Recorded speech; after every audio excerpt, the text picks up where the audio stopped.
Welcome, welcome, cavers, splunkers, and cave dwellers. Welcome to another Saturday Morning You're Out. We are in episode 15, I already believe. I'm surprised that we are this far. It seems like we've been doing this forever. But enough about that. I am Graveyard, and I am eager to announce everyone that is here joining us today. So, one of the puzzle queens, one of the beauties to our beast, Fours and I, the one, the only, from your mommy, Mezzo. I'm everybody's mommy now. Hello, good morning, everyone. Ooh. I hope you're caffeinated. Are you caffeinated? Not yet, but I brought it in with me. There you go. Hey, Say Wong.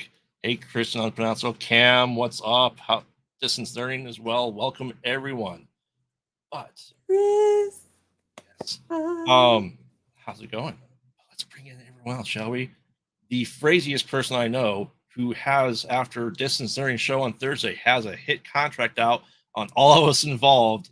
I am hiding in an underground bunker in an undisclosed location to protect myself. But let's bring in the girl with a particular set of skills. Hey, girl. Okay, that's my favorite. She's got her own death note on us. Oh my yeah, goodness. She does. It's my own personal jihad, everyone. No, I seriously was thinking about. I wish I had a Halloween mask, like a hockey mask, so that I could make shorts of me just with a knife, just being like, "Where's Graveyard? Graveyard," something like that. So you could put it on the channel and stuff. But I don't have one, so that's not gonna work. Maybe I can still just do it with a knife. We'll just absolutely. And finally, without further ado, the one, the only, the husband, the gamer man himself, the guy who is the leader in Diablo 4, who's ready to fight Lilith to the very end, the one and only, Fours. Not five. Not Good five. morning. Fours. What's cooking aside from this burger? The And it's gone. It's the beard. Yes. So I think maybe we should talk about this because this is a new development since the last time you were on Nerd Out. What's that? There's a Twitter account out there about a certain appendage of yours. What? Yes. It has a Graveyard's beard. Yes. Yeah, Graveyard's beard. I was trying to be cheeky. Come on, y'all. Yes. Right, sorry. Let me give you some of the cheek back that I just stole from you. So, yeah, welcome everyone. And Hi, see Christian. Thomas. Hey, Thomas. How's it going? It's nice to see you, Christian. How's it going? Oh, no, it's Fred. Cam's definitely hiding. He is hiding. He's hiding under the fields of potatoes. I can tell you that right now. All right. Instead of RuPaul's, you better work. It's you better run. You better run. The saga that is if Frey Girls happy or sad. Yes, or for murderous. Apparently, that's the third one. Yes. So for anyone who hasn't caught up with why Frey is going to murder two of these people on the screen, being the husband themselves, go back and check out Distance Nerding, the build on Thursday. We're more. I'm gonna keep this episode more family friendly than what I did on Thursday for Distance Nerding. Yeah, I got a little bit weird. Yeah, but you know what? We don't kink shame, so that's okay. Oh, all right. Who is? How are we ready? doing, Chris? We're doing fantastic. Lovely to see you, Chris. Thanks for joining us today. Thank you for joining us. What do we got on the board for today, kids? Yes. Without further ado, let's start with Find That Skrull. Insert music here coming soon from Auburn. So I was listening to Who's That Girl? Because I was back in my She-Hulk phase this week, and I was like, find that Skrull. Okay, maybe I'm thinking about it a little too much, but hey, it's fine. I know I'm thinking about it too much because all I can think about is Madonna. Find that Skrull. Yeah, right. Yeah, there you go. See, let's just do it. Let's make it an 80s, 90s pop hit. Let's just do Madonna it. is a Skrull. Get Mezzo and Aubrey to do the. Have you sound seen bit. her recently? She looks kind of like she might be a Skrull. Anyway. Yes. So, Frey, why don't you bring us through where we're at right now in this game, and let's get our predictions going, shall we? All right. So last week, guys, we kind of screwed the pooch. I think all of us lost points last week. Like Aw. everyone. I'm actually giving 0 points to Mezzo because she said funeral goers and there wasn't a funeral, so that couldn't have happened. So she gets no points. The rest of us lose like 100 points. Aw. So that's just, it's just the way it goes, everybody. So I decided to do this week a little bit differently. All right. So last week we had a revelation as well at the very end. We had a couple actually. So Nick got fired. I'm pretty sure Nick Fury doesn't get fired. So that's got Even when he's out, he's in. yeah. And we found out Rhodey fired him, and he volunteered to fire him. Mm-hmm. So, and it has nothing to do with that he has a contract with Marvel or anything, that he wanted to be the one to fire him instead of the really tall guy that I swear is a Skrull. He has a tall guy in his Secret Service detail that he's like tall, like he could play basketball tall. I'm saying I love that that's your standing for why he's a Skrull. Basketball. Giants are Skrulls. Yes, that's why I think he's a Skrull. And the way that Nick just kind of like got him and said, I was like, oh yeah, he's totally a Skrull. Nick doesn't like him anyway, Mhm. So I was like, yeah. But yeah, that Rhodey was like, this brother's firing you. And I was like, oh, so. I want to sit and watch things with you just to hear your reaction, like in the yeah. moment. Oh, my husband, I'm like, oh, I bet this is going to happen. And then it happens. And he's like, just gives me that look. Like, I'm like, okay, I'm sorry. Yeah. I didn't honestly know Hi, if that was going Crimson. to happen or not. So, That's what I say. but yeah, so we found out. So Rhodey fired Nick. So Mhm. now Nick is a Ronin. He has no master to tell him what to do. Did he ever? He I never know, right? did. Yeah. And we found out Talos lied to him and that there are a million Skrulls. Mhm. We found out that he has a wife and also that she's a Skrull. For real. Yeah, that's a lot of revelations there. And also, if he walks in the door, he best get his ring on before he sees the wife. I got That pause you for 1 second here. We got to bring in the one, the only, the captain herself. Yay! Lady Moon. Hi, Captain Lady Moon. good morning, Mrs. Force. So yeah, so we had a whole bunch of revelations. So Mhm. I'm not gonna say, hey, this is where this is gonna go. I want to know where you guys think the next episode's gonna go and who your prediction is for next week. Okay, so just where you think it's gonna go. If you haven't watched the episodes, know that we leave Nick Fury at his house in England. And oh my God, it is an amazing house. So his wife has amazing taste because we know he didn't do it. And she's a Skrull, but we don't know if Nick knows she's a Skrull. Mm. That's where we're leaving it. Like that's where we left off. Okay. So we haven't been to the mausoleum where his gun is. He hasn't seen Sonya again, although that Sonya scene where she interrogates the Skrull was really awesome. And then, I definitely think so. Like the big question is, does he know she's a Skrull? His wife? Yeah, his wife. Does she? I believe that does was the he same know? person who brought Gravik to her. See, to that's him. what I It think is. I thought that too. was it's the same person, so he would know. Yeah, I see. Yes. I think that too. I think that's it. But yes, Cam, Mephisto is a Skrull. He's everything. Mephisto is everything. All hell Mephisto. But he also, what do half human, half Skrull babies look like? Well, I figure they can look like anything they want. Why should we limit them? Anyway, Yeah, so I do think that's the big question, but I just kind of want to know like where you guys think this is gonna oh yeah, I would love to see them go to Wakanda. That would be great to bring in some of them. But And I I just want wouldn't. to know. Yeah, sorry. You keep going. I'm gonna. Yeah. Shut up No, until I I just speak. want to know. I'm gonna toss it to. Actually, I'm gonna toss it to Graveyard first. Wait, and do a see. tossing motion. I'm gonna toss it. It would have been perfect if because I actually did it the correct way. So I just, where do you think this might be? Where we're heading, and who do you think could be the Skrull this week? And also, you lost 100 points last week. I know.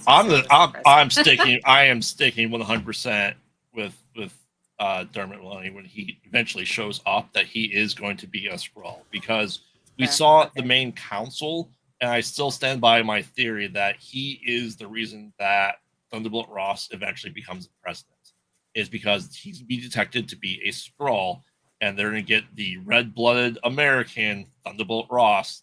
Red-blooded. That's awesome. Red blood. Even though, yeah, our blood is red, but that's just great because he's Red Hulk. I love it. I love the reference. Yeah, chef's kiss on that reference. So no, I still think the president is going to be outed as a Skrull. And that's pretty much it, because we were discussing before in the chat, is we have the statute limitations of when they became a Skrull. We're saying during the blip or after the blip, because I still think we're not going to have anyone that has been a Skrull this entire time. You think it's going to all be like after the blip? Yes, absolutely. Okay. Absolutely, because I think they use the blip as a way to bring more people into the world, because let's face it, half of them probably disappeared too. And they were showing everybody's faces too, like these people did that. And like we saw that Sharon Carter, this is why I think Sharon Carter is the Skrull, by the way, but that Sharon Carter was blipped, but then in the Falcon and Winter Soldier, she said she wasn't. So it's like, which is which? Was she hiding out? Was she a Skrull? And I do think that's the perfect time for them to do that. Be like, okay, we've waited 25 years, or we've waited, however long, because it's been 30 years in their time. So 25 years. And so we just started infiltrating then. Oh, we were in hiding. We weren't actually. Yeah. And yeah. I think because because I think they showed their cards of, let's say, the Council of Skrulls with, Shooter McGavin there. First thing I saw him, I went, Shooter McGavin! I eat pieces of crap like you for breakfast. Yeah. So I really think we're going to see more people shapeshift. I don't think this is going to be a Find That Skrull so much, as that's why we have the statute of limitations, that people are going to just take images of famous people as they infiltrate higher and higher. They have, obviously, we've seen in the trailers the storage facility of people where they're able to read their minds and all that stuff, right? But I honestly think that, once again, Marvel is not going to do anything big. Like, we thought they were going to do big things in lots of other shows. They didn't. Let's face it. They didn't do they don't do major things in their shows. They don't do Mephisto. Well, I mean, they did, like with WandaVision. That was kind of major. But I want to say that might be the last thing that they've done. Mm-hmm. Now, are we going to look back and say, oh, wow, Johnny Mayo being introduced in Falcon and the Winter Soldier, holy crap, that was a game changer. I mean, I don't know. Like, hindsight's 2020. But yeah, I mean, I totally I get it too. Loki introduced some stuff. He introduced Kang. Yeah, but I mean, it's not. But we don't. Everyone is expecting these major revelations. Like, we were expecting to get the Terrigen Mist in Miss Marvel. We didn't get it, so that's why I don't think we're gonna have major things. I'm still saying the president, and I think my still big one in quotes is Val. I agree with you. I think Val's the one that's doing all this. I think she's got the ear of Ross, and I think she's going to name her team the Thunderbolts after Ross to ingratiate herself with him. Yeah, And that when he turns into Red Hulk, he doesn't just smash her like into pulp. Not like, what I in think a we'll weird see, sex way. and what I think we'll see as a major thing that happened in the event is with Nick Fury getting fired, is he's going to bring in Fury's crew in, like the guy who played Galaga or the guy who stood up to Hydra on the ship in Captain America, Winter Soldier. That's what I think is going to happen, is he's going to start S.H.I.E.L.D. again with his known and trusted crew. Awesome. Okay, so you're still on the Ritzen train. Yep. I appreciate your commitment to that. Oh yeah, I'm doing it. All right. Hard. Okay, so Mezzo, you're on the hot seat. Where do you think it's going? Who do you think's the Skrull? Wow. So where it's going? So I don't know anything about Secret Invasion stuff in the comics. I have no knowledge of it whatsoever. Hi, Chuck. Hey, Chuck. So, it's Aubrey. Hi everyone. Hi, welcome. The reason I was laughing like really hard and hiding it right before is because every time you swallow, Aubrey, I can hear a gulp. Oh, I'm so sorry. No, yeah. It just So these headphones are mine. So no, these headphones, unlike my Pro Runs, they pick up everything. And I mean everything. Nothing is a secret with these headphones. Like I can't do anything with them. I mean, they're fantastic, but yes. Okay. My child, camera view is literally crawling on the floor. We will. We'll talk about that after Find That Skrull. I'll probably go off a little bit on rent, just a tiny bit. But anyways, so where it's going, my brain can't really. Since I don't have any knowledge of Secret Invasion, I don't really have any perceived idea of where it would be going. I do feel like Nick is gonna have to somehow go on the run. Maybe there's some back pocket, something in his back pocket that's another a secret, not secret weapon per se, but someone who will still be there to support him. Like maybe the real Ross comes in or something. And then who's going to be revealed as a Skrull? I know it's not necessarily a revelation, but we haven't seen Emilia Clarke's character in Skrull form, right? I don't remember seeing her in Skrull form at all. Well, we know we know she is. Yeah, we know she is. I was like, but I feel like we're gonna finally see her transform. When it comes to actually who is a Skrull and that we haven't seen yet, gosh,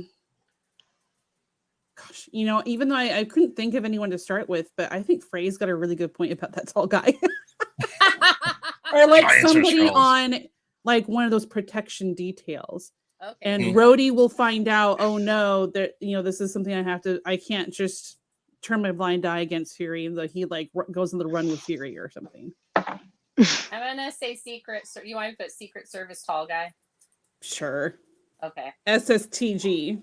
Yeah. I just was like SSTG. No, I love that. I totally as soon as I need to make a shirt with just that. That's what I was saying. I was actually saying that, not that. I'm like, we need to have that. We need to have because I already have. I have the beard in the chair ready. You guys saw it and liked it. That looks. Oh my gosh, it's amazing. I literally just took a screenshot of Graveyard. No, we're talking on tangent. I'm sorry. Took a screenshot of Graveyard from the show and a picture of Force from his Facebook, and then just drew outlines and split it in the center. It looks it's amazing. It looks really neat. It's amazing. I love Definitely it. The duality of merch. The beard in the chair. Okay, because you guys, are really the same person. Yeah. Anyway, okay. There. So we've got your stuff. So you think it's gonna? I think that's fantastic. I think what Graveyard says fantastic. I think everything's fantastic. Just say it like Doctor Who. Fantastic. Brilliant. All right. So next, let's hear from Captain Lady Moon. Yeah. Jean is my pick for who's that Skrull. No, I'm just kidding. Wrong universe. But we already know that he's a Martian, so he can't obviously be a Skrull as well. They're the same color. They are the same color. That is true. I still haven't gotten a chance to watch the series because, well, I don't have Disney Plus. I made the decision and got Paramount Plus instead because I'm a Star Trek nerd. What you and I can do is use Senior and watch it together. There we go. That's what we'll have to do. We'll do There that. you go. Watch party. Watch party. We can do that on our coffee days There you go. Poi as we go and work on stuff together. But yeah, I'm gonna go with that secret agent man guy, the tall guy. the tall guy that I have no idea what any of that's about. But yes, that is my either that or Frodo from Lord of the Rings, because my brain is racked right now. Well, so you know what, I appreciate that, because to me, I'm just like, he's sticking out. Like, he's sticking out. There's a I reason. feel like, yeah. So Either he's hunting the Skrulls or he is a Skrull. So that you don't I'm want just looking at it. a really tall Secret Service guy when the person that they're on the detail with is like not, because you need to kind of be that saint to get in front of them, kind of thing. And I just don't think he's going to take a bullet for that. I really don't. I think that this guy's a Skrull. I think he just wants to break people's arms and be intimidating. Okay. Anyway, I'm sorry I took up some of your time, Aubrey. All right. Sorry.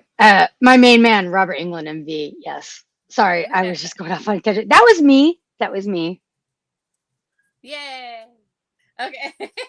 You're silly. I love you. All right. All right. So we got the fours.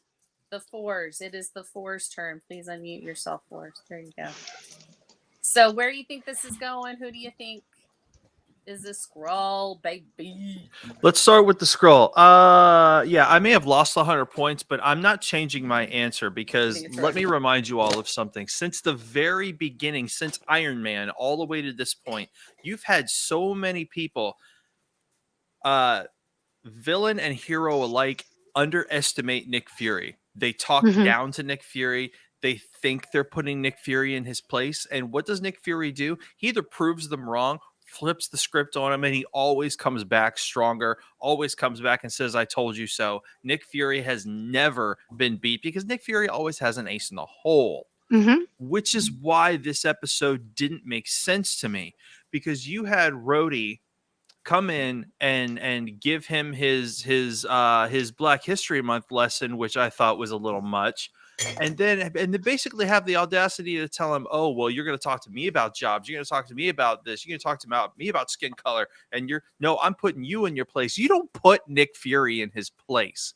Rhodey's a freaking Skrull, because who is losing faith in Nick Fury in all of this? The Skrulls. Humanity knows better than to lose faith or to call out Nick Fury, because he always has an ace in the hole. The only person who actually called him out, unfortunately, was Hill. But now Hill's not with us. However, Rhodey or any other Avenger or Marvel hero would not treat Nick Fury with such disrespect and pull that crap. Rhodey's a freaking Skrull. Rhodey was talking to Nick Fury like one of the Skrulls who had lost faith in him and said, oh, he failed us. Oh, he's never going to find us a planet. No, I'm not changing my answer. If I continue to be wrong, I'll continue to take the minus 100. Rhodey's a freaking Skrull. Period. I like it. See, here's the thing. Both the boys, commitment. They're committed. We got Graveyard committed to Ritson, and we got Floors committed to Rhodey. I just think it's great that you guys have so much, commitment. That's not Rhodey. That's not Rhodey. And he's got a point about Nick Fury always being like ahead. He's like Bugs Bunny, always at one step ahead. Yeah. I will say that about Nick Fury. Even in the comics, he's like that. He's always had one step ahead. I mean, that's why he was able to get one on Tony. Even as smart as Tony always was, like Nick Fury always had a backup plan to a backup plan. And that's the big thing. Yeah. I mean, where do I think it's going? Unless Nick Fury is really a Skrull. So then you've got that. So anyway, keep going. Now, where do I think this is going? This is how Fury is going to flip the table on them and us. Hill would never talk to Fury that way and say you're off your game and something bad's going to happen unless it was staged. Yeah. Hill's not dead. That whole conversation in the bar when Hill looked at him and was like, you're losing it. This isn't good. And if you watched it, the two of them kept looking around. They kept checking their backs. And then what happens the next day? We lost Hill. Nick's not that slippery. Nick is not that off his game, and neither is Hill. I guarantee you Hill's death was a setup. The whole thing was a setup. All of it. Because if it weren't a setup, then when they flew Hill's body home, they would have taken it a lot more seriously. But no, what was it? What did they tell her mother? Confidential. Yeah. She did her duty to her country. We're very proud of her. That's it. There was nothing else. The whole thing. No, Nick and Hill are setting this up so that in the end, when all the Skrulls are revealed and whatever side they take, both of them are going to have something lined up, and they're going to come back together, and they're going to take down what's his face? Garrick? Gravik. Yeah. Gravik. Garrick. Wait, that's Star Garrick. Nope. Wrong universe. Oh, and also Jay Garrick. Garrick is from DC. Yeah. And also they're playing Gaia for all she's worth. They are playing Gaia. Gaia is so manipulated right now by all sides. She has no clue what's going on. Who gave Gravik the gun that he shot, Maria with? Yeah. Gravik's in for a world of hurt. The reason I'm asking who gave him the gun is if it was a setup, then how would they make sure she wasn't killed when she was shot? So if someone, whoever gave him the gun, maybe that's some secret person we'll find out about. And then when Forrest is talking about them in the bar together, we could have a throwback to that scene, but seeing it from the perspective that reveals everything. If his theory is correct, flashback. Mm-hmm. This coat, me saying this coat, I'm going kind of like Prison of Azkaban when they go back and see the scene from a different angle. Yeah, no, I think that's great because it could be, it could be that. No, it's hot today. Yeah. Here you are. You're so hot. You're hot and spicy. Well, our AC is not on at the moment, and then I shut the door. All right, Freddy, we need to hear from you because we got lots to cover. Yeah, we gotta do this. Okay, so I won't ask the invaders question. We'll keep that for next week. All right. So I think where we're going with this, I do think Nick knows that she's a Skrull, that his wife is a Skrull. And I think she's going to give him the real lowdown. I think we'll hear about that. And then I also think for next week, for me, I'm actually going to say that, man, it's so hard because there aren't that many people that we know that are going to be in it. So it's like a shot in the dark almost, which is great. It's fun. I'm a gambler, I guess.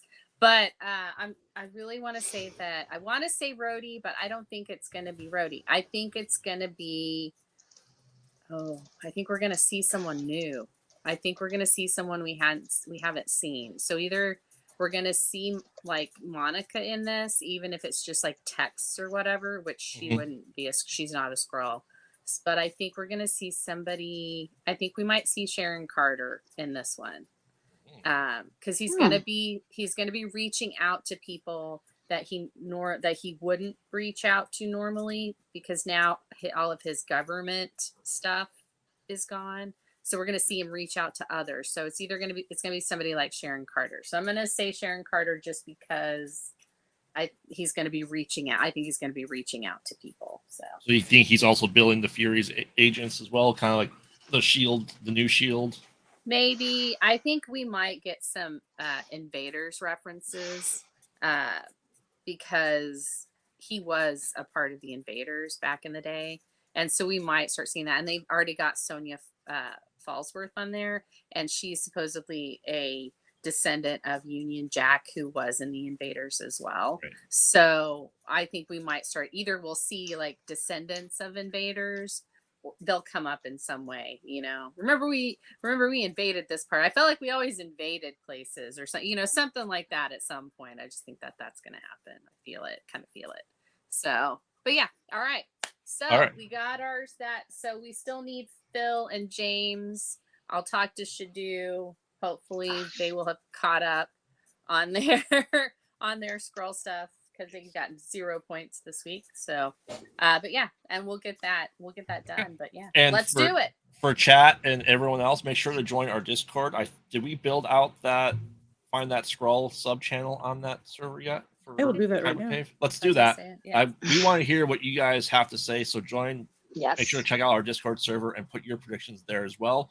Or if you want to agree with one of us, let us know too, and we'll keep you posted on the points and everything there on the Discord server. So make sure to check that out. I know we are running long on time already, but we are great conversations. I know Frey has one thing to say about one thing in particular, and let's talk about, well, since we have you up, blood, sweat, and corn. Yeah, blood, sweat, and corn. All I'm gonna say is we've got a Superman, people, and his last name is Corn Sweat. So let the corn sweat jokes happen. And hey, I'm happy about Lois too, because I love me some Mrs. Maisel. So let's get it going. Let's go, people. Let's go. All right, yeah, so make sure we will be talking about this more as we get closer to Superman Legacy. So I can't wait to have predictions and stuff like that up ahead when we get to that point. But yeah, these are just rumors that are casting, and we're starting to see this come into fruition. And maybe with the new Gods and Monsters, I'll start watching DC. Who knows? Yeah. So, all right. Well, speaking werewolves everywhere. What? Werewolves everywhere. Werewolves. But let's talk about things that are coarse and are irritating and that you hate and get sand. everywhere. Are we talking about sand? Yes! Sand is everywhere. I got it right. Of course. Gets in everything. Gotta hate that line. All right. So for all those who don't know, in the description below for this channel, I did post the trailers that we were discussing and Dune Chapter 2. I just want to get everyone's thoughts of the new trailer and how excited you are to see this. Just a quick couple-minute thing. Let's start with Mr. Fours. Skip because I didn't see it. Great answer. All right, let's start. Then go to the captain. Yeah, no, I didn't get a chance to see it. I was really wow. busy yesterday, so I didn't get a chance to take a look at anything that you sent. I'm so sorry. I was out of the house most of the day, so I apologize. Matzo, did you watch it? I watched it twice. Okay. No, just kidding. I actually had watched it before you sent it in the chat because my husband, when trailers come out, we usually watch it together. And I watched the Freddy one too, so you know about that. Backspace. So I'm not a particular fan of the Dune series in general, but I think for those who are especially fans of it, it looks like it's going to be pretty epic for them. Yes. Like we actually tried to listen to the book, and unfortunately, it just wasn't grabbing our attention. And that is the first book probably ever that my husband and I stopped listening to. Because I would just kind of zone out and then not be interested in the story and be like, while we're driving, traveling, not driving. So but I think it looks pretty epic. I think Timothée Chalamet is an incredible actor. So I'm really, I will go see it. No doubt about that. But I think it looks really cool. The special effects are always amazing. And Dave Bautista needs to get a tan. Just kidding. And Christopher Walken, I was like, wait, is that Christopher Walken? Because for a second he kind of looked like the guy from Mandalorian who won the baby, like in the first season. Oh, he kind of reminded me of him for a second, and I was like, wait, is that Christopher Walken? And then so now, Christopher Walken, I enjoy you and I love you, but when I watch a movie, all I can think about is the way that you talk. That's not a very William Shatner, but so I'm hoping that doesn't take me out of it, I guess. But I'm in general, I'm excited for that. I'm not say excited for the movie, but I think it looks exciting for those who are fans of it. Okay. I know Frey, you're all about that Dune. Oh yeah, I'm all about that Dune. So yeah, no, I'm really excited. I'm not as excited as Husby. Husby almost cried 3 times because he really loves Dune. He loved the book series. He loves it. So he actually explains stuff to me. So when we see the trailer, I'm like, hey, look, there's Josh Brolin, the guy. And he's like, oh, yeah, this is a big deal. This is such a big deal. Cable. Like, yeah, it's just like, okay, great. So he actually, he tells me like, oh, why it's important and like in the book, why it's such a big deal and everything. So I do actually, I'll watch the trailer with him and then I watch it by myself at knowing the stuff so that I can see everything. But no, it looks beautiful. I think it's going to be amazing. I can't wait to see this one because this is the second part of the book. Yes. And I want to know if they're actually going to use some of the scenes that they cut out from the first part of the movie as like flashback stuff, because I think that would be a great use of that, of stuff that's already been filmed. So, because Denis Villeneuve said that he's not going to do any kind of like director's cut or anything. He's like, the cut of the movie that you see in the theater is what we meant to make, and that's what you're going to get. So I find that really interesting that a director, especially, well, not really a French director, I think they kind of do that anyway. They're a little full of themselves, but yeah, so I think it's going to be great. I can't wait. I've decided that Dune is my new obsession. I'm going to start reading all the books now, and it's just going to be Dune all the time. There you go. Oh, I cannot wait till you get to God Emperor of Dune. Oh, I'm so excited for this. Yeah, I also Messiah is fantastic. Messiah is my favorite. Children of Dune starts getting weird, and then say that Messiah is their favorite. But it's the best. It's the best one. Yeah. It's very sad though. Anyway. I'm excited. It's there is you have the captain from How I Met Your Mother in the original one, and yeah, and you have Sting in a thong essentially. So I mean, what's not to like about that, right? In the original, it's interesting. I think definitely the special effects are there. I know him riding the sandworm is a big part of the book, and he's able to do it because that's a very only one person really able to do that. To me, that felt almost like Fonzie jumping the shark a bit. Just that the imagery of it. Yeah. What kind of made me think of an Avatar, the first one, where he is able to. It's not just one person, but the showing he was worthy by jumping onto the connecting with the animal. Yeah. I mean, I hope they continue down at least the original 6 by Herbert in movie form. Because the stuff that was continuing on the next 20 books are really weird. Oh gosh, yeah, it's so weird. And I think it's going to be impossible to do it now. If they did it as a TV series, that might be one thing, but movie-wise, I mean, that's going to be at this point like 50 movies to do all of it.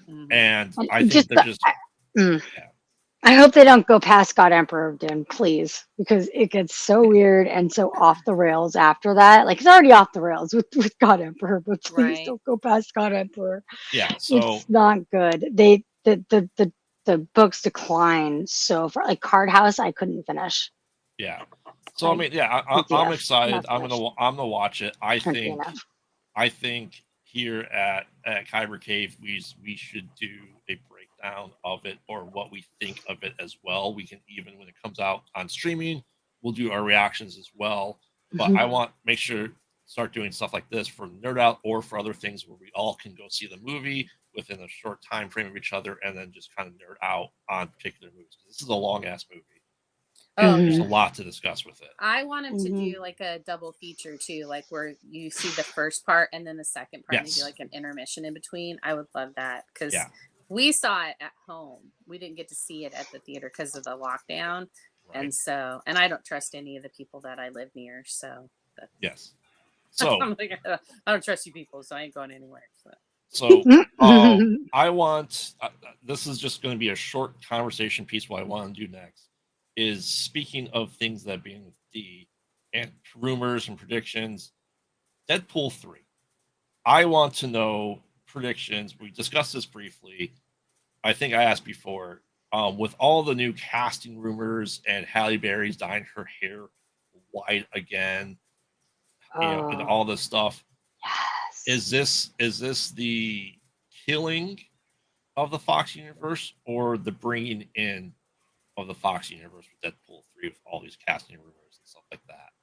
I just why don't you go first, Captain? What do you think? Do you think it'll be the end of it or the introduction of it into the MCU?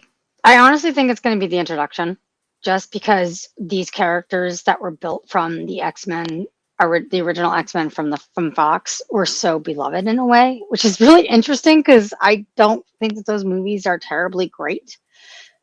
But they did but the casting was fantastic, and so and those who they had as the characters were actually were really great. So I think that's everyone knows those characters. Like like Halle Berry is Storm, and for instance, Yeah, and I think they would do not only the actors a great disservice, but also the fans a great disservice if they just go, hey, we're just going to kill off all the Fox characters.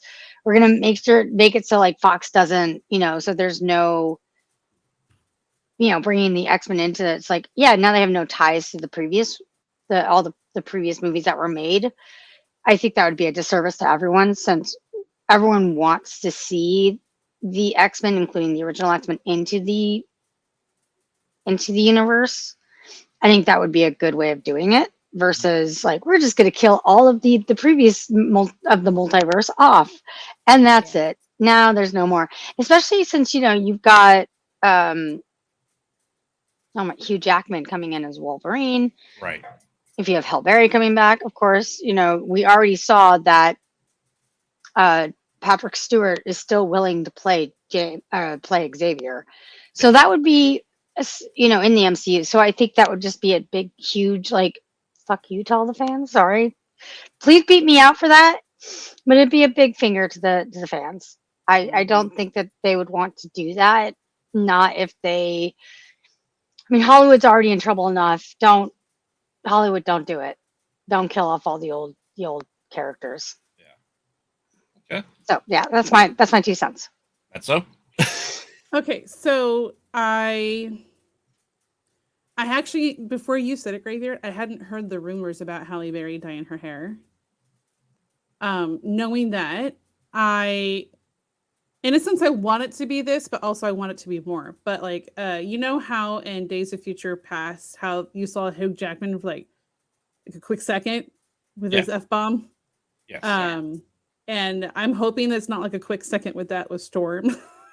Like a very quick thing. She bleached her hair and everything just for like 2 minutes of screen time. I don't think that is like Halle Berry would want to do that, but I also think that'd be, when I see an actor do something like that, it just makes me feel like they're such a great sport, for the craft, not just for the money. Yeah. But now that I know the rumor that she's dyeing her hair blonde, poor thing probably can't go anywhere without a wig on to like try to like dissuade that. But I think that would be really cool to have her in there. I don't think it's killing off the Fox universe at all. I think it's introducing the characters over from it. I don't think it'll be like I think it'll be like a soft launch for like bringing those characters back. Okay. Mr. Fours. I know you have opinions about Fox and X-Men. This is Ryan Reynolds. I truthfully have no predictions because this is going to go everywhere. We're going to see the funniest stuff. That's We're going true. to see the most off the wall stuff. We're going to see probably the most grotesque stuff. God, I love him. Yeah, I really don't have predictions here, except that I'm probably going to either laugh hysterically or be very disappointed at how much new Marvel is going to tell Ryan Reynolds, well, you can't cuss this much and you can't have that joke on screen now because it makes us look bad. That, you can't be Deadpool 1 and 2 again. Those days are over. We have a much more, PC audience. So I'm really hoping they let Ryan be Ryan. Yes. That's really all there is. Because that's when Ryan is at his best, is when he's able to be Ryan. I agree. Yeah. Like, are they going to pull a She-Hulk and like go into the real world and pull the Fox Universe characters? If anything, that would be so much fun. I want them to. I want Deadpool to literally work on Halle Berry so much in this movie that she totally breaks character and just starts cussing him out, which is what Storm would never do. But I want her to do it. Yeah. She just electrocutes him over and over and over again. Yeah. Like it was full Emperor on him. That would be hilarious. That would be so funny. It's like his disappointing dad kind of face. Oh yeah. Okay. Really, Anything else Wade? for us? Really? No? No, I'm good. Frey, I want to hear what your phraseous predictions on this. All right. First of all, love it. I want all the cameos. I want everyone in this movie.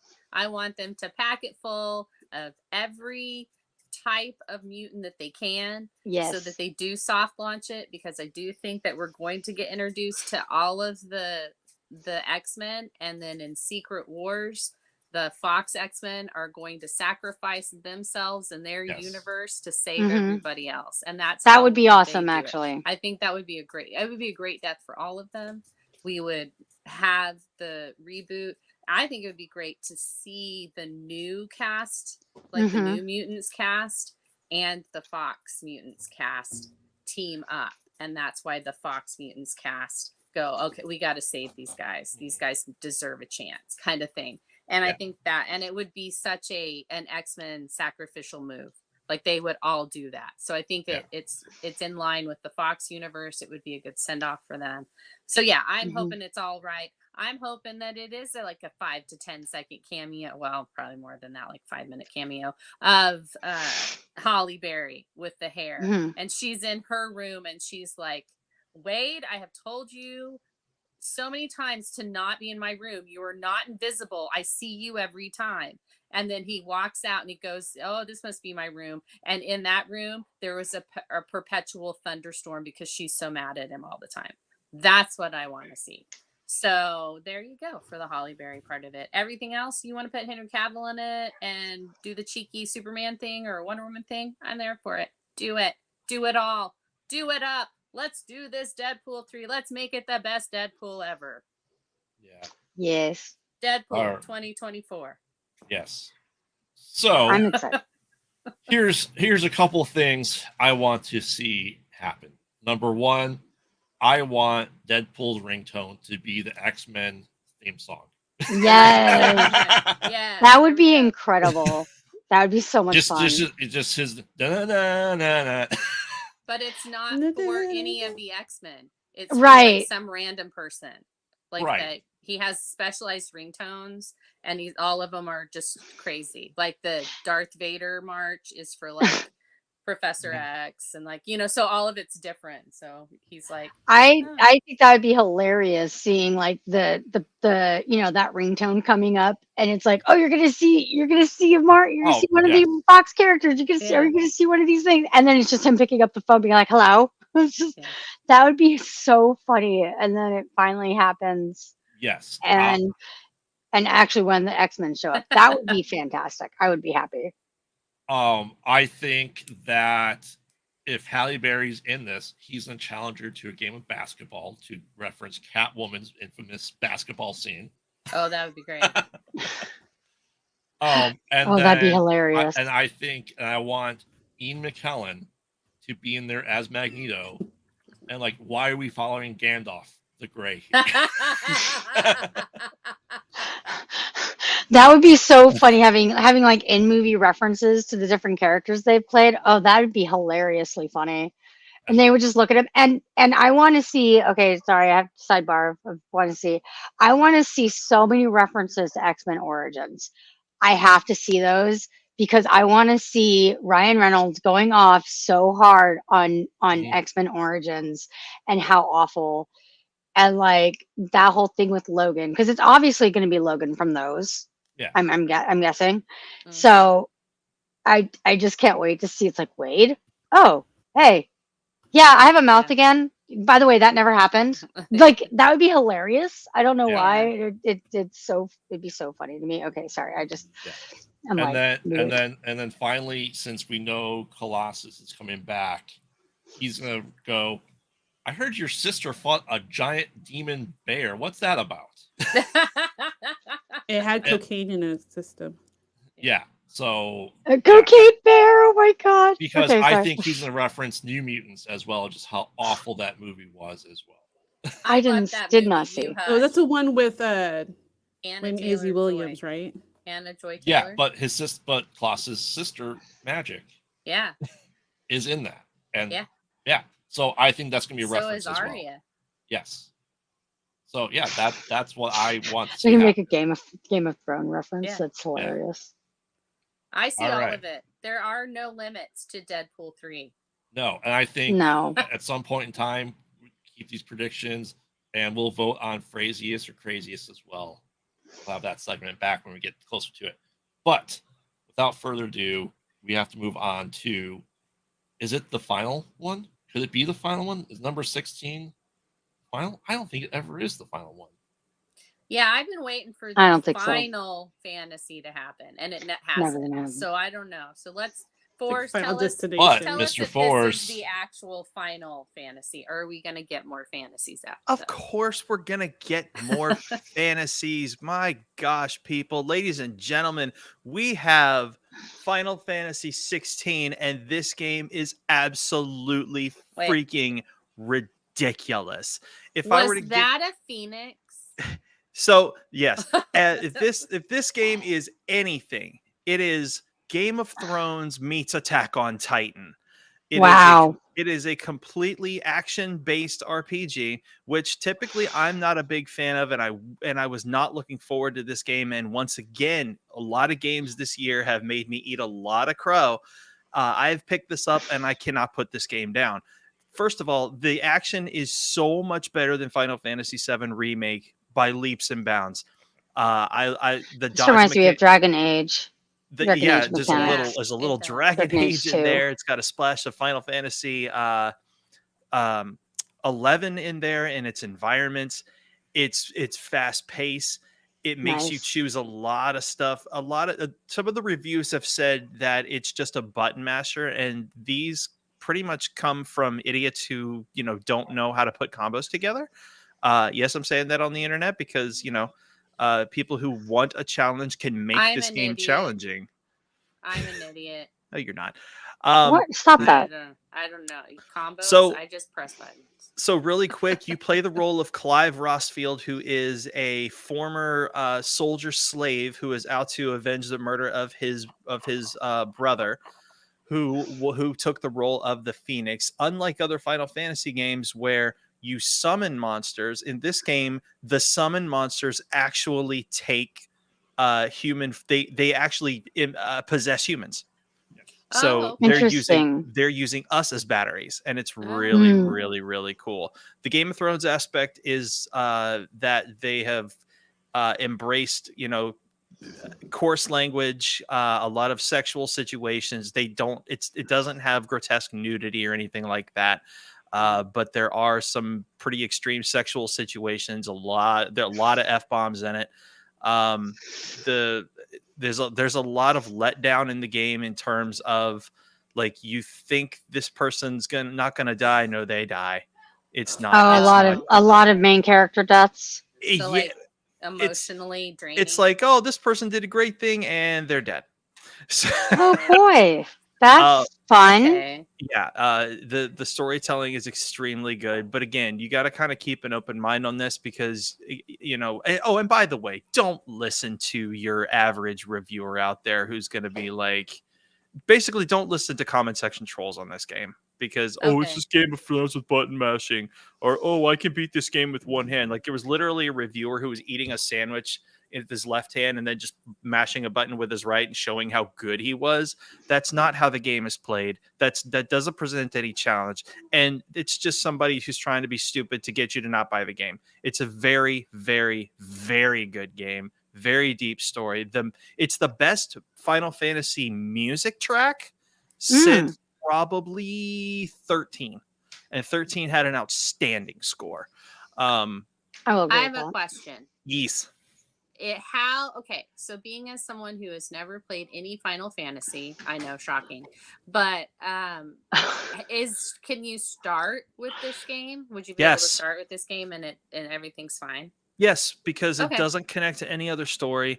The battle system in this is like freaking new. I mean, it's an action RPG. I mean, if you've played Devil May Zelda, Cry. I was gonna say if you've played Dark Souls, Devil if you've May played Cry. Zelda, if you've played anything where you press a button to swing your sword, if you've played God of War, you can Dragon play Age this 2. game. Okay, yeah. You know, And then my next question: do spiders jump out at you? yes, they God do, and they damn it. are half the size of your body.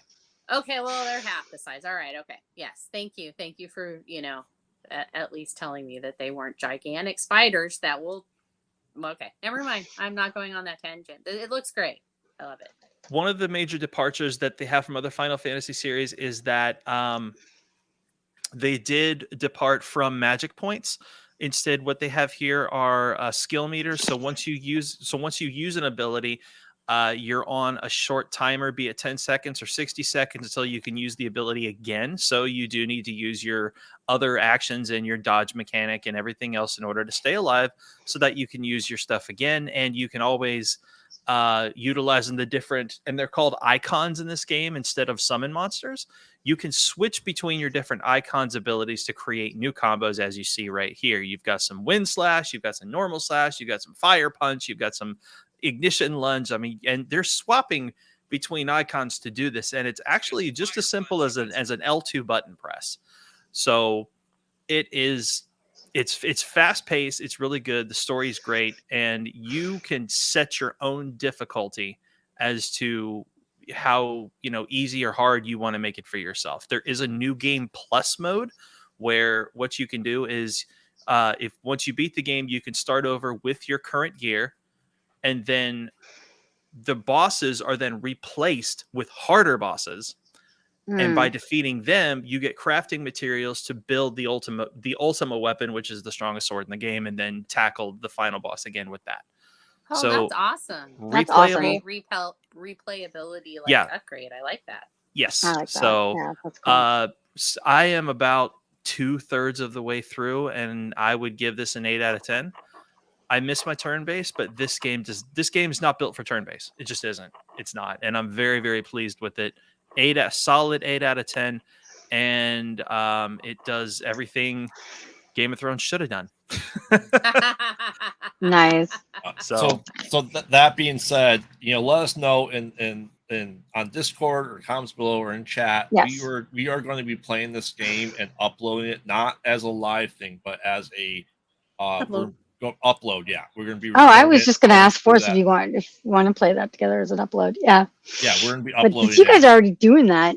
No, we haven't started that yet, but yeah, we're definitely doing uploads for it. We're going to be condensing these down not to 2-hour playthroughs, but to 25-30-minute increments, just to get the gist and big bosses and stuff like that. So let us know. Okay, that's awesome. I think Yeah. that's a great way to do it, like bite size. Yes, we're start making more bite-sized stuff here for this channel. Sweet. All right. Now, speaking of scary things or things that jump out at you. Speaking of biting. What? Yes. What? So my God. So Yes. new trailer released a couple days ago. Once again, trailer is in the description below. I hope you guys watch it for your homework. I watched it. As soon as I found out about it, I was like, I have to watch this because I know we're going to talk about it. So I'm watching it right now, and I have so many revelations. All right, Corey freaking Kenshin, ladies and gentlemen. Corey Kenshin is in this freaking movie. Let's go. All right, so Forrest, why don't we start with you? How do you feel about this movie? What are you excited for it? What do you think? I did a backflip when I saw that Corey's in this movie. Corey Kenshin is a YouTuber who's been one of my son and I's favorites for the last 10 years. And he's such a big Five Nights fan. And Scott, the creator, put him in the movie. Yep. And he's just a little side character, but it's so awesome. And I'm so happy for him because he's worked so damn hard. So yes, it's gonna be fun. I'm not sure if the movie can capture what the game does, because in the game you're in the chair and you're scrolling between all the different screens and you're trying to prevent the animatronics from reaching you. And if they reach you, then they jump out and they jump scare you.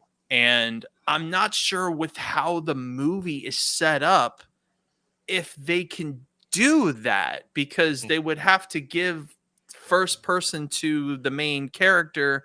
He'd have to like look over at a door, and the animatronic would have to be, you know, like super fast jumping out at the camera. Like that's how they'd have to do it. And I'm not sure if this movie is set up to have shots like that. Aside from that, I think it's going to do a fantastic job at telling the lore of Five Nights, because you have to play all the Five Nights to learn the story of how it all happens with Freddy Fazbear and the animatronics and the children and all that stuff, and like all the murders. And like if you play all of Five Nights and you know perfect score most of them, it will give you, and it won't even give you the story straight. Like there's stuff that you kind of have to figure out or paint your own picture. In this movie, I believe they're going to paint the whole picture for you. Who's possessing who, why the animatronics are why they are, why Freddy's is shut down, how long ago it was, who the murderer is, who the kids are. I think it's gonna just show us the whole story of Freddy Fazbear. Which, I mean, it'll be nice for people who are coming into it. Then that's going to get them excited to play the original games. But yeah, like from Go, Freddy Fazbear or Five Nights at Freddy's was always something that players needed to kind of figure out on their own, so that they can get through all the nights. I think their casting is interesting.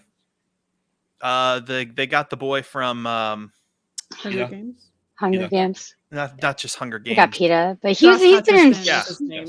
He has been in so many things. Actually, Yeah, I he was was excited in- when I saw him. I was like, "Oh, this is probably going to be a good movie if he's in it." Journey to the center of the earth. Journey to the Center of the Earth. Thank you. Journey to Yeah, the Center of the Earth. so he's Yeah. all grown up now, and they've got him as a dad. And I mean, honestly, truthfully, I'm not gonna lie. I've never played Five Nights at Freddy's. I've only watched my son play it. I've been watching Corey play it for years. But the second I saw him in the trailer, I was like, "Yep, I'm gonna go ahead and spend the $20 to go see the movie." It was a shut up and take my money moment. Shut up and take my money. I'm gonna go ahead and see it because I'm so happy for him. Woo! All right, Mezzo, what are your thoughts? Or is it so adorable? Hey, Corey, if you see, oh my, come on, camera, focus. If you see your KCP email for an interview, you can reply. It'd be great. Ah, Is it blurry? Am I blurry? No, No. a little bit. It's a little soft focus, but that's okay. You still look great. It's You know actually what? okay. It's Which just is a fine. 720p stream yard. So- Hurt anyone. My son is a huge fan of Five Nights at Freddy's, but like it's so funny because they're scared of things, but then Five Nights at Freddy's, it's like, eh. And so like I'm really excited that he might want to go to the movies, because even though we're huge movie buffs, my kids are not. They're mostly video game coding kids, and somewhat music, and so I'm actually excited for it. I think it looks like fun. I am hoping, like I watched the trailer again this morning because I tried to watch them a couple of times. The storyline seems to kind of like, I like how I'm not sure who wrote it, but how they kind of fit a storyline into it that's not exactly like the game, but it's enough of like, oh, someone needing a job, like in real life, who the heck would want to work that kind of job? Well, someone who basically has no choice in a sense. I am excited for it. I think it just looks like fun. So yeah, I do my homework. I do.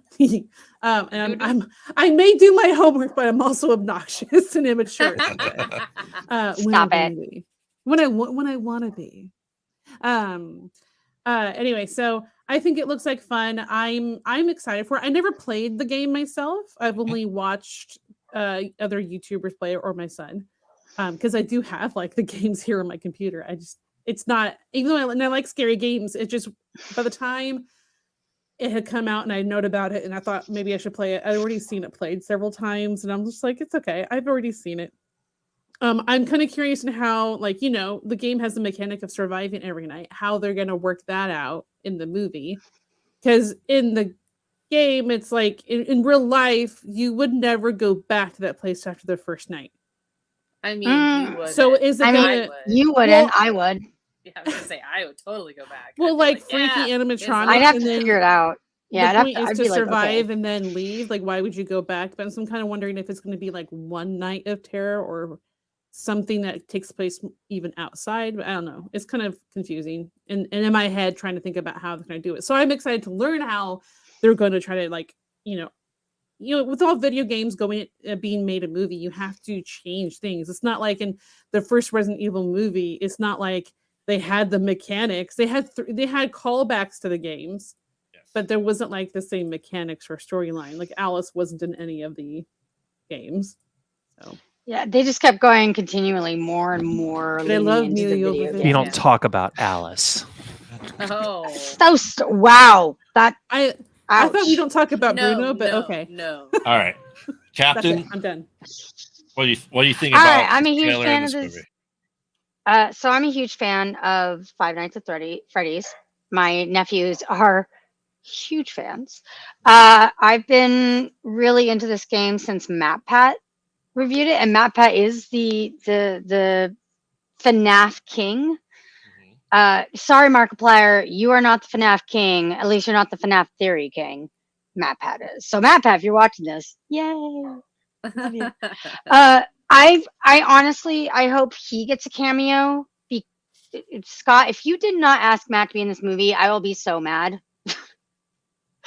But I am so happy that they got PETA in this movie. I think he's a fantastic actor. I'm really excited to see what he's gonna do, and it gives him like weirdly to me, it gives like some clout to this movie. I hate to say it like that, but the actor, I can't remember his name right now. I'm just calling him PETA. Josh Hutcherson. Josh Hutcherson. I think it really gives some weight to this movie because he is a really good actor. He has been acting since he was very young, and the movies he's been in have been pretty good. I mean, you can make fun of the Hunger Games all you want, but they were actually I like from start to finish the series was actually very good. At least the movies were. Yeah. And yes, MatPat. Yeah, I love him. I watch him like you guys watch Corey. I've been watching him since 2011. So I've been a big fan of MatPat since the beginning. And like I know that he has spoken to Scott. Scott has been in his streams, so I can't imagine that he wasn't asked to be in this movie. But yeah, it looks really good. I think from what I saw from the trailer, they are leaning heavily into the first 3 games because that's what it seems like. I don't think it's going to be just about the first game. At least the lore will be from the first 3 games. And I would not be surprised if Mike turns out to be the son of Afton. Sorry, spoiler. Conspiracy, spoiler. But we will see because there was a lot of, thought that Mike, the security guard, is actually Michael, Afton's son, who's going into the Fazbear games to basically cleanse the place, to basically make sure his father isn't killing kids again. Yeah. Sorry, if any of this is spoilers for you, I'm sorry. Not sorry because they're 10-year-old games. Well, I mean, this is They're talking fine. about the comic books before they're in the MCU. So I mean, right. Whatever. Right. So I'm really hoping that there's a tie back to that. I think that would be really awesome. I like the fact that they made Mike have, that he has his own child and that's a mechanic in there. I'm really excited for this game. I can't wait. Or this movie. Actually, now that I've seen the trailer, it looks a lot better than I'm hoping. So I am hopeful that they have learned from their past mistakes, and this movie's great. That's what I hope. Anyways, that's my 2 cents. Sorry, I went long. Right? I know nothing about the game, and I didn't know what it was about until I saw the trailer. And now I'm like, you're telling me this is like Chuck E. Cheese, except they all went crazy and now they're killing people. No, I am so there for it. Like it's murdered kids. Yeah, it's murdered kids killing people. That's what that is. Anyways, like, yes. But they're possessing these animatronic things, and I'm like, so yes. let's do this, because I always thought the whole Chuck E. Cheese thing was a little bit horror like anyway. When you go and like eat the pizza and stuff, the pizza's really bad. And then, but you know, I just was always like, you know, I don't trust Chucky. I don't trust Chuck E. Cheese. Not at all. Or Bullwinkles. Yeah, I didn't know. I didn't trust any of them. So this is a perfect thing for me. I don't even think that this is horror. To me, this is just a PSA for don't go into those places. So, I mean, I was a big fan of Bullwinkles as a kid. That was my place to go. Yeah. That was like we had if something else. It was like a Celebration Bears. Station. No, it wasn't Celebration Station. Showbiz Pizza. Showbiz Pizza. Yep. That's what it was. And I never trusted any of them either. And Frey and I just aged ourselves. Yeah, Celebration Station and Showbiz are about the same thing too. Yeah. Oh, and they had to close the Celebration Station here because kids died. And I was like, of course they did. Why are you going to these places? They want you. They want your virgin blood. Why? Why are you doing this? So yeah, so I'm all about this. This is my nightmare realized, and I'm loving it. Just loving it. And that's all I have to say. Oh boy, I'm going to be having a very different opinion than everyone else here. Okay, well, give it to us, Matt. I mean, Graveyard. I mean, Dampy. Gosh dang it. Sorry. The man give it with to many us, hats and many names. So, we missed two big features that would make me watch this movie. One, it's Jim Henson animatronics doing the animatronics of the Fazbear clan, right? Jim Henson, it's mostly practical effects, so that's huge. Number two, huge, yeah. Matthew Lillard. No one's mentioned Matthew Lillard in this being potentially Afton? Afton, yes. Wait, Matthew Lillard is going to be in this game? Yeah, I didn't know. Or in this movie? He's going to be in this movie? Yes, he's the one that's interviewing Josh Hutcherson to do the security guard stuff. Yes. Wait, I totally didn't realize it was Matthew Lillard. Oh my gosh. That's Matthew Lillard. I didn't. I'm going to have to go in. Oh my gosh. Don't ruin this for me. What? Don't ruin this for me. Oh, now I'm going to go see it with my best friend. One of my best friends. Oh my gosh. This is Blumhouse, so that has generally a good seal of approval for me. Yes. That being said, and you guys have heard me say this before, and I'll speak to everyone in the back. Jump scares are not horror. Agreed. I did not realize that was Matthew Lillard. Yes. I didn't know either. I didn't and now know that I'm looking at it, I see it, but they make him look a lot like Jared Harris. Yes. Like he looks a lot like him. He does. Yes. Now I have to go back and watch it. And I'm gonna have to send that to my. I don't pay attention to actor and She's actress such a names. I huge. just pay attention to character names. So I have no idea who that is. Sorry, I'm squealing here, guys. So that being said, this is a PG-13 horror movie, so it is going to be jump scares. You are going to have the idea of the essence of the dead kids. You will never see anything. Everything will be off screen. With all that though, I think it's going to follow the game, but I honestly feel that Willy's Wonderland with Nick Cage was going to be a better version of this. Because Willy's Wonderland is what is the test ground for Five Nights at Freddy's. They couldn't get the rights to Five Nights at Freddy's, so they did their own thing, and definitely more violent and more gruesome. Now, I feel that Five Nights at Freddy's is one of two things for streamers for video games. One, you're 20 and under. Two, you want to do it just for reactions because it is purely jump scares. Yeah. I think what would make this better, I understand jump scares are a huge part of the game, is what makes a good horror movie, and it doesn't have to be scary, it is PG-13, is atmosphere. Is that you can have the tension building, you can have all this stuff in it. And it's going to be one of those PG-13Y horror movies for me because it's going to be of that vein. Is it going to do really well? Guarantee it's going to be exceptional. I guarantee they're gonna make as many of these as they possibly can. Are there honestly. spiders in the game? No. No. I might actually play But this one. I mean, Scott was one of the main. I mean, he had his literal hands on this entire project. He actually had to jump studios a couple times because he literally told them, "You don't get my vision, so I'm not going with you. You're not firing me. I'm firing you."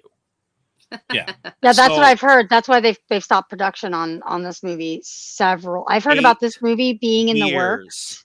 Yeah, since 2015. Yeah, literally. So shameless plug. Will this be talking about it? Absolutely. I can't guarantee you what the rating score will be from us. You have to make sure to watch that and find out. But yeah, it'll be interesting. Yes, I watch a lot of people play it. My kids love it, and that's why I'm not necessarily a particularly good fan of it, because I view it as a kids horror game and no different than Paranormal for me, quite honestly. Interesting. I find that to be an interesting take, because the subject matter is not child friendly, and you have a child murderer, and the more and more you get into the series of games, the less kid friendly it is. I do agree with you. Yeah, I agree with you. But if you even read the books get very they're for teens. I would say it's probably for teen content. 14 to 22. Basically. 18 to 22, yeah. It's because I've read the Silver Eyes series. I've read some of the short stories. I think it's very it's like between R.L. Stine and Stephen King. Like, it's kind of like right in that midpoint. So it's kind of got both, I think, for all ages. I think it's between R.L. Stine and R.L. Stine. I think it's between Goosebumps and Christopher Pike. Sorry, Christopher Pike. It also could be Christopher Pike. I think it's between Goosebumps and Fear Street. That's fair. That's fair assessment. I mean, it gets weird. It gets super weird. Like, dude, Scott, seriously, like, your mind is a maze. It's a puzzle maze of weirdness. But I think we've just become so jaded that now stuff like this is now geared towards kids. I just don't agree with. I mean, yes, it looks fun, and as I said, both my nephews are like super fans, and they're kids. They're below the ages of 10. They already know that this happens at Chuck E. Cheese. They understand that those things are not really animatronic. They're possessed by children that are dead, that have died there, and that they're going to kill them. They just can't do it while the adults are around, and so you're safe when the adults are around. I'm just saying that's what's happening. I think the kids are just like leaning into that whole, animatronic things they're gonna come alive and kill you at some point. So were you saying that these are two things that we don't know, or two things that are missing from the movie that are making you not want to watch it? Oh, I was confused, MP. I don't think this is geared towards people my age. I think it's something for me to bring my kids to. He's so old. Got you. Yeah, you old man. My God, guys. No, honestly, it's PG-13. I'm not watching this movie. It's not made for me. No, it's not my fandom. God, give me my kid. Get off my line. Like I said, it's jump scares, which is cheap horror. If you can't build tension, you can't build atmosphere, you do jump scares. Quite honestly. What's interesting is that I do think it does. So I agree with you. I do agree with you. I do not think that horror is just jump scares. But I will say that when you do get the jump scares, they are earned. These are earned jump scares, especially when you play the game. And I know it doesn't make any sense because you think, oh, it's a stupid little game. But it was a really effective game. And because there's so much lore in there, like so much hidden lore, that's not just spelled out for you. The lore is not spelled out for you. It took, for us to get like exactly the whole story, 6 games, I think. Yeah. At least. And people are still guessing. Like, I mean, Matt's had to like all of his theories from the games. Like he's had to rewrite those theories like I think 4 or 5 times. So that is a huge thing in there, and I am I'm just so excited. I don't know why I'm so excited. I mean, partially because now that I've heard Matthew Lillard's in this movie, I'm just so, oh my gosh. Oh, I'm so happy and excited to see this now. Like, I don't know why, like my like endorphins just jumped like 5 million %. Now I'm like so giddy right now that I feel like I'm a kid. I don't know why, like Matthew Lillard has a special place in my heart. Because it's just, I'm so excited for this game. What I think will happen is because this is a movie, we will not get the lore. Hands down, we'll not get the lore in the movies. It's not possible. I think it is because the what they've been hinting. I think we're going to at least get a good portion of the lore. And here's my quick prediction: is somebody is going to go into the bathroom and there's be a medicine cabinet, then they're close it, and the mirror and the animatronic will be behind it because that's the type of movie this is going to be. So difficult. How many? Well, how about we can make a game of how many cliches are in the movie? We could do that. I will absolutely. I will count those. We'll do a watch through when it's we should totally do it. Ooh, the Five Nights at Freddy's horror cliche bracket. Yes. There we go. That sounds like fun. Not bracket. It's a count. It's a count. It's a count. Yeah. Yep. So, all right. Well, we are a little bit over on time, but we are so over on time. Do you want to do your quick nerd out then? Yes. Speaking of horror and the horror king. Oh my gosh. Horror. Both had that. Horror. Yeah. Horror. We're going to talk about Stephen King, guys. So I actually brought out all of you want an awesome creepy thing about a guy that takes over another guy. Yeah, totally watch The Dark Half. It's fantastic. Or not watch it. I'm sorry, read it. You want your good old creepy stalker, read this. It's also fantastic. And actually it's more brutal than the movie. And the movie is fantastic.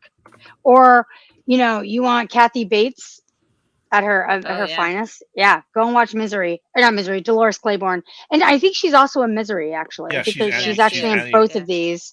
But yes. I know, I'm bringing out the freaking books. You want the best freaking fantasy horror ever written? Read this book. It's so good. It's one of my best friends. Like, seriously, reading this again has been such a treat because it is amazing. You wanna get your good on I know they have series on it, but the book is so much better. It's The Stand. Also, all of these books have references to the Dark Tower series, which is so good. And he did the multiverse first. Just say he did the multiverse first. And you talked last week about the Skeleton Crew and 4 Past Midnight. Go and read these books. They're so good. Stephen King. So Stephen King. Star Wars. The Star Wars Skeleton Crew mentions Stephen King's. That would be awesome. Because also be really fun. You've got the OG. You've got The Shining. The Shining. My favorite. You want to get sued? Spinner. Yeah. The Shining. How am I going to get sued for that? Anyway, I bought this. So this was actually a made-for-TV movie, and it wasn't made into a book. It actually was written as a script first, and then made into a movie, and then put into a book. And this is a diary. Cool. This is put as a diary. So this is actually really fantastically clever. Also, R.I.P. Julian Sands. He was in this movie, and I'm really sad they just found his body, and that was really hard to hear. Yeah, he made me cry. Yeah. He went hike. I mean, his story is kind of a horror story in itself. Also, this book is not widely talked about, but it is really fantastic. Bag of Bones is so good. And it's not, it's a ghost story. It's not necessarily a horror. It's not his normal horror.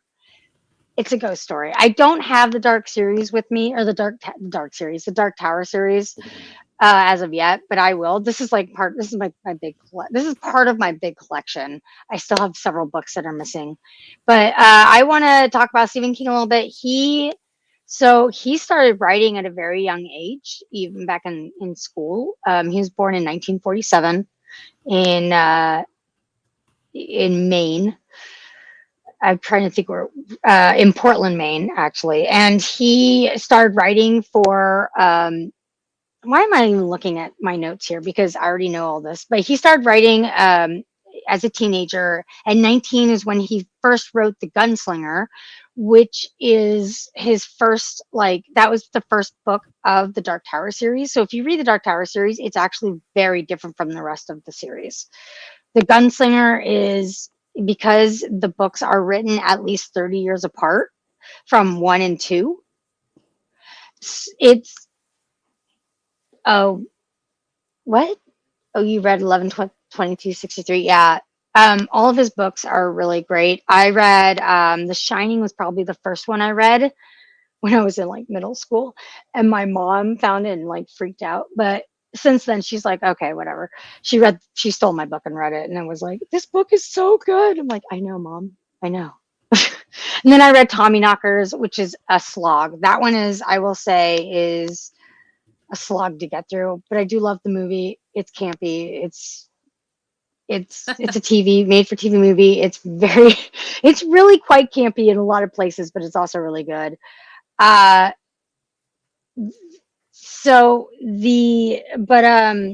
I've read so many of his books, and once you start reading more than just one, one or two of his books, you realize how they're all interconnected. They're kind of like this. They're all weaved together for the Dark Tower series. And once you read The Gunslinger and you know that he wrote it at such a young age, at 19, that every book he's written makes sense after that point. Because even Rose Red is connected to the Dark Tower and the Crimson King. So they're all interconnected with each other. He is a brilliant, brilliant man. I know he gets made fun of a lot. Also, the sequel, I don't know where my sequel is, but the sequel to this book is called Black House, and both this and Black House are directly tied to the Dark Tower series. So all of the books are so interconnected that it could be its own Marvel universe. Just saying. Yeah, you would not think that it is that interconnected, but it is. If you read, even Four Past Midnight, and the Skeleton Crew, these all have interconnectedness to the Dark Tower series. The Stand directly ties to the Dark Tower series. You've got the Man in Black. Walter he is Randall Flagg. Just spoilers. Walter is Randall Flagg. This is not a theory. This is actually something that is actually proven in this book series itself. Even the Outlook. Who is doing that? What is that? So distracting. That sound. No idea. I have no idea. But even that Misery is connected to The Shining, which is because it takes place in the same place in Colorado. That's where I think his name is Paul. It's been a while since I've read. Is it Sheldon or Paul? I can't remember the writer's name. Paul. It is Paul. Paul Sheldon. I was correct. I just had I didn't even look at it. But Paul Sheldon goes off the road near the Outlook Hotel. So all of these books are all interconnected with one another, and that is something that he has worked on in his 50-year career as a writer, which is to have that level of it. He's basically like the Tolkien of the horror realm. So basically you're saying that it's Stephen King's universe and we're just living in it? Yes. Okay. Well, everything is connected. Sure. Yeah, it's all connected. So I mean, it's how Tolkien dedicated basically his whole life to Middle Earth and to everything to him was connected into it. That's how Stephen King is. So Stephen King actually in the 90s got hit by a car and almost died. I remember when this happened. They talked about him getting into the accident and how he miraculously survived. Like it was miraculous. Yeah. Like the accident was so bad. He said that he basically something saved his life and it changed his whole world around. And he had already been working on it. And actually in the Dark Tower series, there is in the 6th book, there is a breaking of the fourth wall in that way. Oh, yeah. Like it actually has him there. And he talks about how for years he had heard the calling of the beam. And it's kind of him like having to write everything about it because the beam is so powerful. And the beam is kind of like this interconnected like tapestry of like all the worlds, all the multi-world. So the multiverse. So it is a really interconnected story. It is a very he is a very interesting multifaceted person that just by looking at him you wouldn't think necessarily. You think he's just a pulp fiction horror writer. But his books are so much better than people give them credit for. I think now people are giving him much more credit, but if you watch any of his early miniseries or the adaptations or anything like that, I think people are like, oh, I could write this much better. And then, which, yes, I guess, like, at least for adaptations, like, some of it is better and some of it is not. A lot of it is not. So, The fun adaptations. fact, he also has corgis. Yes, he does. He does have corgis. Yes. And they're adorable.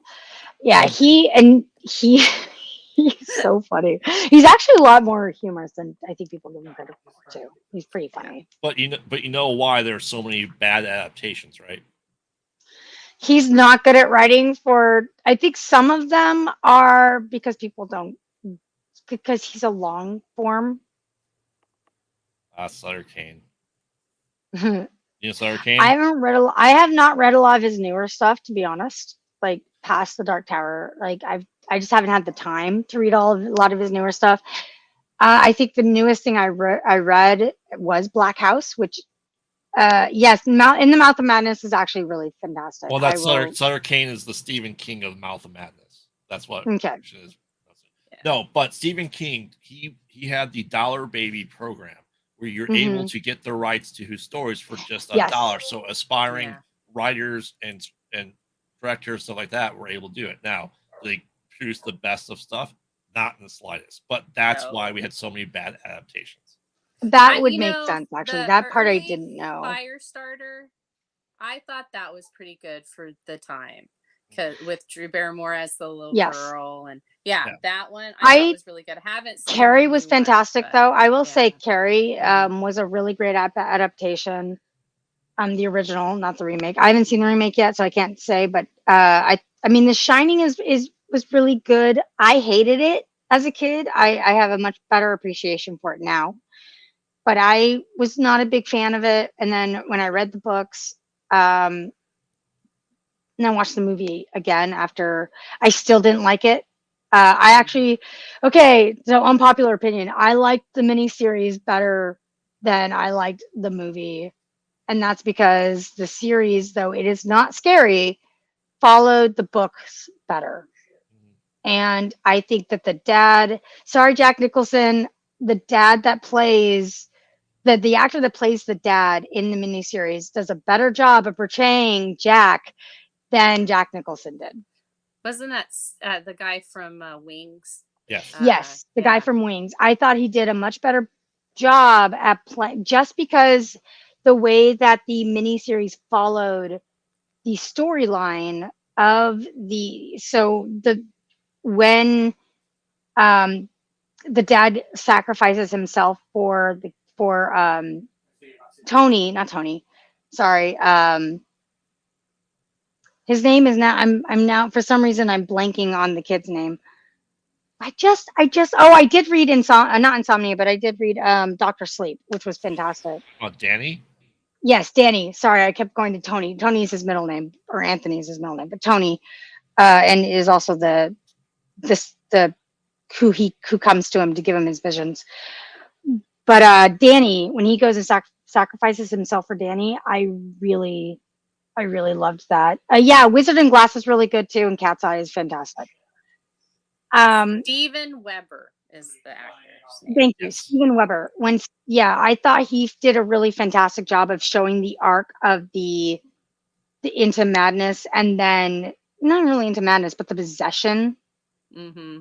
of the hotel. I thought he did that fantastically well, and him coming to himself and sacrificing himself for a son who ultimately, the love of a parent to a child is that strong. I thought that was fantastic. So I was a little disappointed by Dr. Sleep, the movie adaptation, though I do think it was a callback / love letter to both the books and to the original, Stanley Kubrick Shining. I thought it was a good in between, but I was a little disappointed that they didn't stick to the original ending of Dr. Sleep. I thought Dr. Sleep's ending, the book, was much better than the movie. But Ewan McGregor did a fantastic job. What else can I nerd out about with this?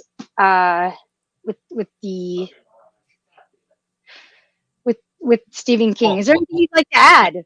I have a question for you. Like I said, we gotta start wrapping this up here. I don't want to take away from your out. Favorite book and favorite adaptation. Don't have to be the same thing. What's your favorite book and what's your favorite adaptation? Oh, see, The Talisman. The Talisman is my favorite, without a doubt, hands down. Talisman and Black House. Black House had me bawling. I was bawling while reading Black House, because there is a scene in there that is so sad and so gut-wrenching. See, I'm getting all emotional just talking about it, that I was bawling in the middle of it. Like, it's so good. It's just so good. It's such a great book. These books, like, when reading this book again, it's like picking up one of your best friends and you're like, oh, hi, you. So this book, without a doubt, this and its sequel are so good. They're just, they're fantastic. So I love Stephen King. He's one of my favorite authors, as you can tell. So, like, just see, I'm so emotional already just thinking about it. It's so good. It's just fantastic. So yeah, that's what I would say is like one of my favorite. I don't know why I'm so emotional all of a sudden about it. Dear goodness. We'll call this your Oprah moment. Yeah. It's your Oprah moment. What's your favorite movie or TV series that has been based off this book? Favorite movie? That's a hard one.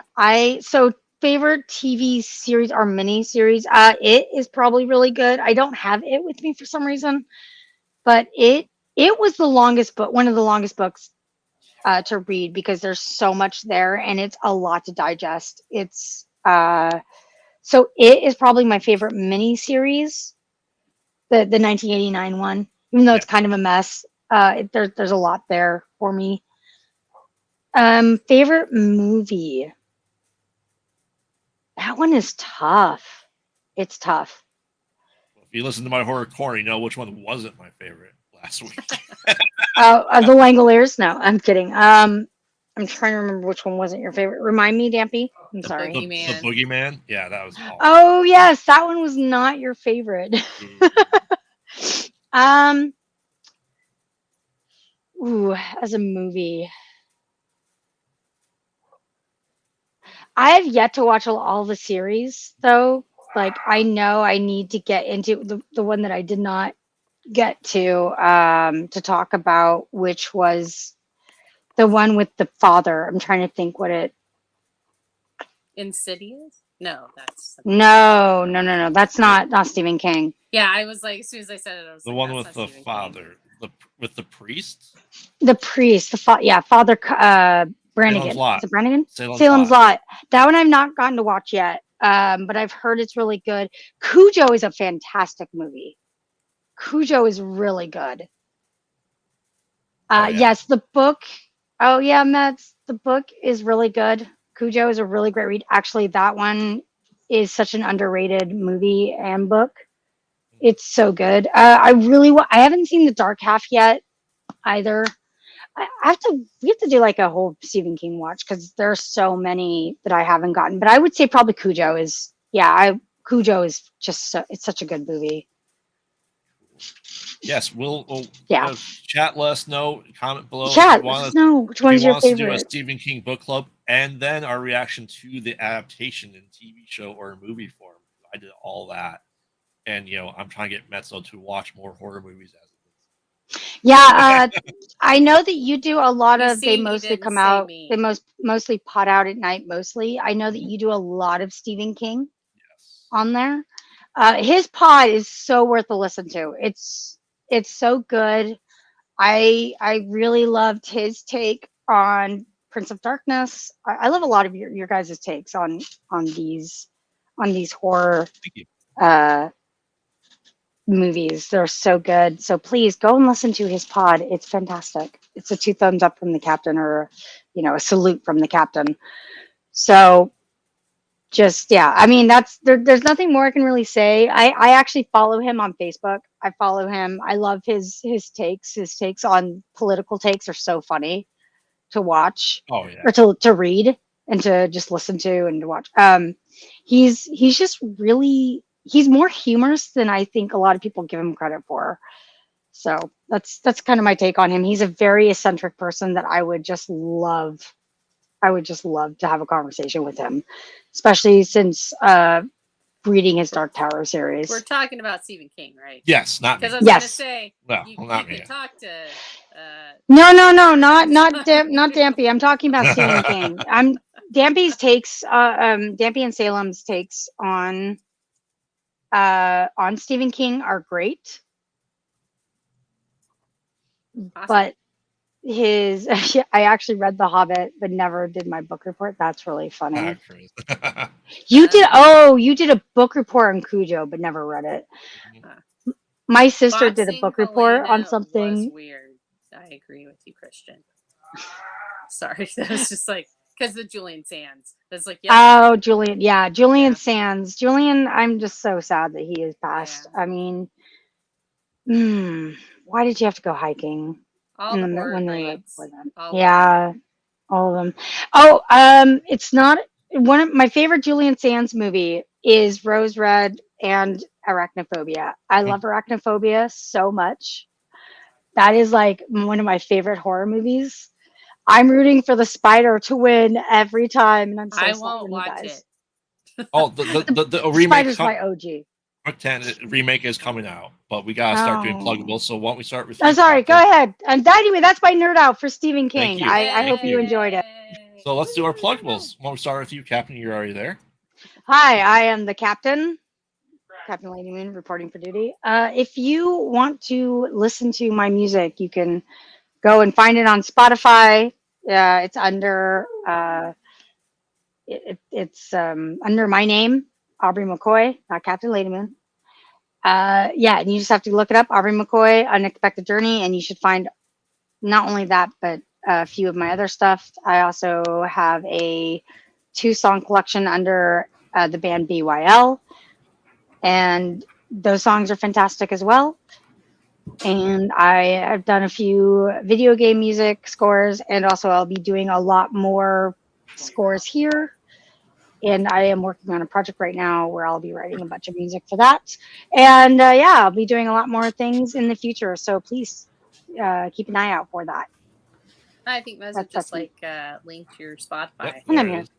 Yeah, Aww. she's amazing that way. That's why I love her. Not just why, but that's why. That's why she's premier. For one of the many things, that's why I love her. There's many things. Anyways, to you guys. She's like, oh, sweetie, please you need to promote yourself. Here, let me put there you go. Promote yourself. That's why she's premier, mommy. There you go. I'm gonna mute myself because I can't seem to stop talking. All right, it's me, Frey. Hi guys. I'm Frey Girl. Well, at least that's what my YouTube channel says, and Twitter. And my Twitter both say Frey Girl. So I'm here. Try to be here every Saturday. Luckily, my power was not out last Saturday, so I was pretty happy with being able to be here last Saturday. I am here on Saturdays. I am on the download for Distance Nerding on Tuesdays. And hey, look, she put mine in there too. Twitter. Yeah, I say a lot of weird stuff on Twitter, so just buckle up if you're going to follow me. That's all I'm going to say. If you want to see weird pictures, you can follow me on Instagram or TikTok. And on Instagram, I am at Gotham_Oracle. And on TikTok, I am Gotham.Oracle. And yeah, I post weird stuff constantly. It's the chaos that is me. So, and I am a Skrull. Yeah, You're not gonna chop off your finger to prove it. No, you don't have to. I'll just tell you. Hey, I'm a Skrull. Yeah, I'm a Skrull. Skrull, bitches. All right. So, get me off the screen. Get me off the screen. That's so. Hi, everybody. Hey, My name Metso. is sir, how can you just say that way? Hello, everyone. Oh my gosh, I don't know what that was. Hi, everybody. It's Metso Premier Mommy here. You can follow me on Twitter at MetsoJD. I'm also on Instagram, but I tend to forget to post there. So just look at Twitter. Just Twitter. Yeah. And I do a little bit on this channel. That's it. A little. That's it. Whoa. That's it. Whoa. You don't have a nerd haven to discuss. Oh, that's right. And the okay, modding. so I forgot my modding. Unfortunately, the Discord that shall not be named is closing. And we made It's closed. It's closing on Monday, and we have made a substitute server for that, but just join the KCP one. Yeah. KCP, you can join the Nerd Haven and KCP because we're on come to so, yes. Twice the fun. Twice this the one twice that the what the KCP account just posted is the one for our channel, and then the one that would be by my account is the one for the Nerd Haven. There's over 200 people there now when there was 5 there yesterday morning. To just it's nerd stuff, just general nerd anything. So feel free to join either of those. And why don't you do a quick little promo for tomorrow night? Tomorrow night's on Saber Rattle. We are having a guest named Jesse Cox, who is a YouTuber, and tomorrow is his 13th anniversary of his channel, and he just reached 1 million subs a couple days ago, so I'm very excited. Congrats! Congrats, Jesse. Stupid thing. And then yesterday, Aubrey and I actually played a game he's a producer on called Monster Prom, which is probably one of the funniest games I've played in a while. Oh my gosh, it was out there. Look out for the shorts that I've created that are scheduled to come out on the channel. I'm because there were several I'm sitting here writing them down after they happened. But yeah, so come to Saber Rattle tomorrow night, 7 p.m. Pacific. Thank you very much. Yay. The one and only Force. Hey everyone, I'd like to encourage you to head over to kybercave.com, pick yourself up one of these lightsabers, enjoy that with your friends and family, and head to saberfont.com to get a sound font from myself, Fours FX Saber Sound Designs, and my friends Juan Sith and Harry Solo Fonts and all the guys over there who make those great sound fonts. You can find me on our sister channel, Distance Nerding, on Thursday nights for the bracket, and then most other days of the week right here on Kyber Cave. May the Fours be with you always. We'll see you next week. Thank you very much. And you all know me. I'm on the internet way too much. You see too much of my face. But I am Graveyard, co-host of the Mostly Pod at Night, Mostly podcast. You can find us on all social media except TikTok, because I'm an old man, at Pod Out at Night. Make sure to check that out. We are now part of the Comic-Con Radio Podcast Network, along with Geek Saga and Distance Learning, our sister channels. So make sure to go there and check out all these great podcasts. Make sure to check us out as we are working on Conversations in the Void, our new interview podcast with artwork by the one and only Metso, music by Captain herself for this. I'm excited to get this. Yay! I emailed it to you, by the way. Yes, thank you. It's a family affair. Yes. On top of that, you can find me here at Kyber Cave Productions 3 or 4 days a week. You can find me doing right now the Summer of DC, which, as you all know, I am a biggest fan of DC, over on the Build Thursdays at Distance Nerding. Make sure to check them out. Which is why there's a hit on him right now. Yes. And on Fours. I'm just saying. Yes. And you know, to help support our channel, make sure to like, comment, subscribe. That's let us know you enjoy what we're doing. Make sure to share it out. And the more subscribers we get, for every 100 subscribers, we give away a lightsaber on Saber Rattle. So make sure to Yes. check that out. And on top of that, you can join our Patreon just for as little as $1 a month. You help support our channel and help us bring new stuff to you, new content, more new shows that we are currently working on. Maybe you can get 1080p StreamYard at some point in time. So that on top of that, and as we said, you want to talk nerdy with us, you want to talk sabers with us, you want to talk horror Talk movies with nerdy us. to me. Yes, join our Discord server over at Kyber Cave Productions, and also join Nerd Haven. You see all of us will be there as well. We have these two lovely ladies over here that are the mods for the Nerd Haven, as well as our Kyber Cave Discord, also distance learning as well. So on behalf of everyone here, thank you, Cavers, Dwellers, and Splunkers, for joining us, and we will see you tomorrow night for Saber Rattle with Jesse Cox. And make sure to stay caffeinated and be ready to nerd out with us next Saturday. We love you all. Nerd out. Bye. Bye.